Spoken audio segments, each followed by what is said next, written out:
Assalamualaikum warahmatullahi ta'ala wabarakatuh. Alhamdulillahilladzi ja'ala syahrul maulud Nabiya sallallahu alaihi wasallam wa kuna khairul akhir zahilil alamin. Syahrul amma laqad kam salari yawmud yakun nasratul ladzina an'amta alaihim wal maghdubi alaihim waladdallin.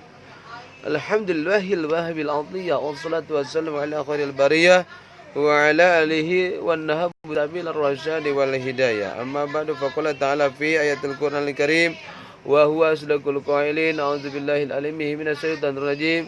Bismillahirrahmanirrahim. Laqad kana lakum fi rasulillahi uswatun hasanah liman kana yarjullaha wal yawmal akhir wa dzakarallaha katsira. Qala Nabi sallallahu alaihi wasallam, man azzama maulud Nabi sallallahu alaihi wasallam ka'annama kuntu syafi'an lahu yaumal qiyamah. Allahumma salli wa sallim ala sayyidina Muhammadin wa ala sayyidina Muhammad, amma ba'du. Puji dan syukur marilah kita panjatkan kehadirat Allah Subhanahu wa taala, yang mana alhamdulillah dalam kesempatan kali ini kita bisa menghirup udara yang segar. Kita masih diberi kenikmatan zahir dan batin. Berbicara tentang kehidupan Rasulullah sallallahu alaihi wasallam, kita bagi 3 bagian. Yang pertama adalah kehidupan dari kandungan sampai menerima keangkatan menjadi Nabi dan Rasulullah SAW. Yang B, kehidupan dari keangkatan menjadi Nabi dan Rasulullah SAW sampai pindah ke Madinah.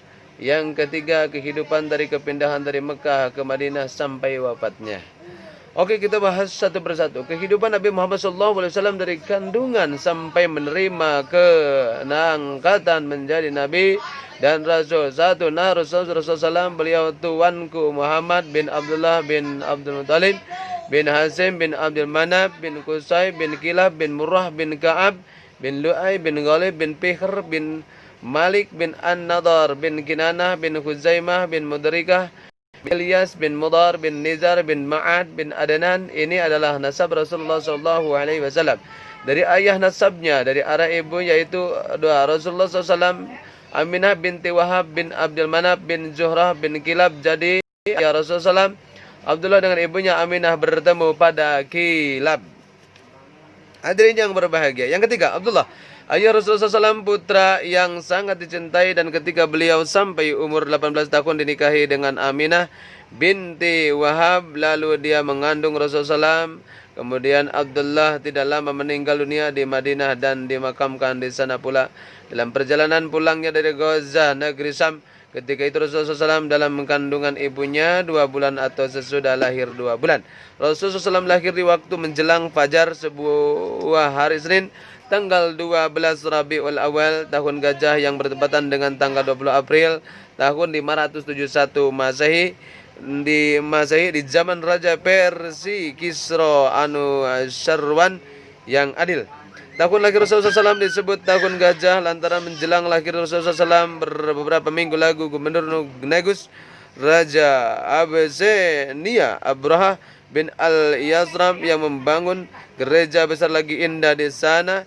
Ibnu negeri Yaman yang belum pernah dibangun oleh raja-raja sebelumnya hendak menghancurkan Ka'bah dengan tentara bergajah sebanyak 12 tentara. 1. Tafsir Munir pada surah tersebut. Namun mereka belum sampai ke kota Mekah, tetapi baru sampai dengan Ar-Rafah mereka diserang oleh burung-burung yang berbondong-bondong yang melempari mereka dengan batu kecil dari tanah yang terbakar sehingga mereka musnah semuanya. Itulah yang disebut di dalam Al-Quran surah Al-Fil, surah Gajah. Quran lebih Indonesia sebagai berikut. Bismillahirrahmanirrahim. Alam tara kayfa fa'ala rabbuka bi ashabil fil. Alam yaj'al kaydahum fi tadlil wa arsala 'alayhim tayran ababil tarmihim bijaratin min sijil faja'alahum ka'asbin ma'kul. Wallahu a'lam bil muradi. Apakah kamu tidak memperhatikan bagaimana Tuhanmu telah bertindak menghancurkan tentara gajah bergajah? Bukankah dia telah menjadikan tipu daya mereka untuk menghancurkan Ka'bah itu sia-sia? Dan dia mengirim kepada mereka burung ababil, burung yang berbondong-bondong yang melempari mereka dengan batu berasal dari tanah yang terbakar di neraka. Lalu dia menjadikan mereka seperti daun-daun yang dimakan ulat mati berantakan. 4 ayah Rasulullah SAW Abdullah wafat tidak meninggalkan harta tanda selain 5 ekor unta dan 1 jariah serta beberapa ekor kambing. Dan menurut riwayat lain ialah harta benda yang ditinggalkan ayahnya itu tidak sebanyak tersebut di atas, tetapi lebih kecil lagi daripadanya. Yang kelima, beliau menetap kepada Halimah binti Zuhaibah Az-Sa'diyah. Sayyidina Halimah namanya Abu Kabisah. Demikian itu adat kebiasaan bangsa Arab. Mereka mencari wanita upahan untuk menetekkan anak-anaknya di badui supaya anak ceria, anak cerdas. Banyak wanita dari Bani Sa'id yang yang mencari anak-anak susuan. Tetapi yang disukai Rasulullah SAW di antara mereka ialah Halimah. Nasibnya baik lantaran semasa beliau masih ditangani Halimah, rumah tangganya mendapat keberkahan banyak. Sedang beliau ada di tangannya lebih dari 4 tahun. Yang kedua, Lubabu Khairul Alaman 24. Yang keenam, Rasulullah SAW umur 6 tahun. Rasulullah SAW umur 6 tahun oleh ibunya dibawa keluar ke paman-pamannya dari arah ibunya di Madinah, lalu ibunya di desa Abwa antara Mekah dan Madinah, meninggal dunia dan dimakamkan di sana. Lalu beliau dipeluk oleh Ummu Aiman dan ditanggani oleh datuknya Abdul Muttalib, dan dia mengasihi beliau yang belum pernah terjadi pada anaknya sendiri lantaran pada beliau kelihatan sesuatu keadaan di hari depannya, dan sesuatu dah 2 tahun di tangannya dia meninggal dunia pula. Lalu beliau ditangani oleh pamannya Abu Talib. Dia seorang yang berpengaruh terhadap kaumnya, lagi terhormat. Hanya saja dia adalah orang yang fakir, tidak dapat mencukupi rumah tangganya. 7 Rasulullah SAW umur 9 tahun. Ketika beliau umur 9 tahun dibawa berpergian oleh pamannya Abi Thalib ke negeri Syam. Dan orang yang kafilah, pedagang-pedagang yang bersatu dan satu perjalanan berkumpul di dekat Basra, dekat dengan rahib, orang yang mengasihi dirinya, hidup tinggal di tempat ibadah pendeta. Lalu pendeta itu memberitahu kepada mereka bahwa seorang nabi akhir zaman daripada mereka bangsa Arab sekarang ini telah lahir.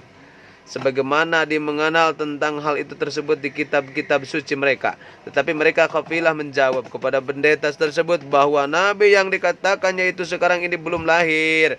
Padahal nabi yang dikatakannya pendeta itu dimaksudkan Nabi Muhammad SAW usia 9 tahun yang ada di rombongan mereka kafilah itu. 8. Rasulullah SAW umur 20 tahun. Ketika beliau umur 20 tahun terjadi peristiwa perang atau peperangan yang tersebut Harbul Fijar.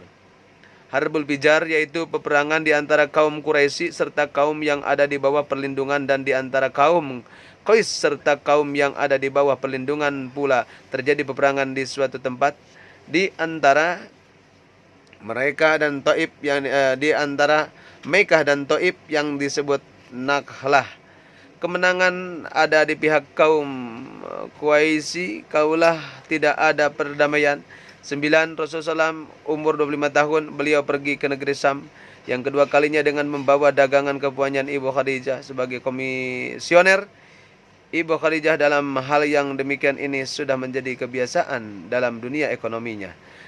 Kali ini dia dipilih SAW sebagai komisioner lantaran sifat-sifat Rasulullah SAW, kepercayaan, kejujuran dan sebagai dan daripadanya akhlak yang terpuji, baik yang telah menjadi watak pribadinya terdengar olehnya sejak dari mulai mudahnya sehingga kaumnya memberikan titel kepada beliau Al-Amin, orang yang terpercaya, dan beliau kepergiannya sebagai komisioner itu disertai dengan Misrah, pembantu Ibnu Khadijah. Jual belinya sangat maju pesat dan menjadi keuntungan yang besar. 10. Dalam keadaan beliau sebagai komisioner ini sudah 2 bulan kemudian beliau dilamar oleh Ibu Khadijah untuk menjadi suaminya. Ketika itu umur itu Khadijah 40 tahun. Lamaran itu Khadijah itu diterima oleh beliau dan terus kawin. 11. Ketika beliau umur 35 tahun terjadi air bah yang dahsyat lantaran banjir, itulah pondasi Ka'bah menjadi rusak. Sedangkan sebelumnya itu Ka'bah terbakar oleh api. Sehubungan dengan itu kaum Quraisy azam untuk merobohkan Ka'bah dan dibina lagi, dan Rasulullah SAW menyaksikan pembinaan serta turut bekerja pula biaya pembiayaan Ka'bah itu dari harta benda yang benar-benar suci, bersih daripada riba dan daripada uang haram. Dan kaum bangsawan Quraisy semuanya bertandang membawa batu di atas pundak mereka. Sementara Rasulullah SAW dan pamannya Abbasah pun tiba mau ketinggalan. Rasulullah SAW dalam keadaan bekerja itu beliau berpakaian kain panjang. Justru itu pamannya Abbas berkata kepada beliau, kain pakaiannya supaya disandarkan ke atas bahunya. Lalu beliau mengikuti pendapat pamannya, lantaran kain itu diangkat ke atas bahunya, maka aurah atau anggota jasmani yang terlarang hukumnya menjadi jelas kelihatan. Lalu beliau tersungkur di atas bumi, lalu pamannya segera merangkul serta bertanya, apa yang terjadi pada Anda? Beliau menjawab, ada suara keras yang saya dengar, ikatkan kain panjang engkau, lepaskan seperti semula. Yang ke-12, kaum Quraisy menerima baik akan keputusannya beliau ketika mereka bertentangan siapakah yang berhak meletakkan Hajar Aswad di tempatnya. Semula hampir saja terjadi peristiwa satu sama lain bunuh-membunuh lantaran hanya persoalan siapakah yang lebih berhak untuk meletakkan Hajar Aswad di tempat semula tersebut. Lalu Rasulullah SAW memecahkan persoalan yang sukar ini. Beliau menghamparkan kain panjangnya yang disampaikan pada bahunya, dan beliau bersabda kepada mereka supaya tiap kebaikan suku memegang kain panjang tersebut, memudahkan Hajar Aswad diletakkan di tengah-tengah kain panjangnya, supaya kain panjang itu diangkat bersama-sama sampai ke tempat Hajar Aswad. Sampainya di sana sambil diambilnya Hajar Aswad itu oleh beliau dan diletakkannya di tempatnya. Riwayat hidup Rasulullah sebelum kenabian. Besok bisa kita sampaikan. Mudah-mudahan ada waktu dan kesempatan. Sekilas tentang kelahiran baginda Nabi Muhammad sampai usia menikah, dan besok riwayat hidup Rasulullah sebelum kenabian. Hadanallahu wa iyyakum ajmain. Syukran wa ilaikum assalam. Assalamualaikum warahmatullahi wabarakatuh.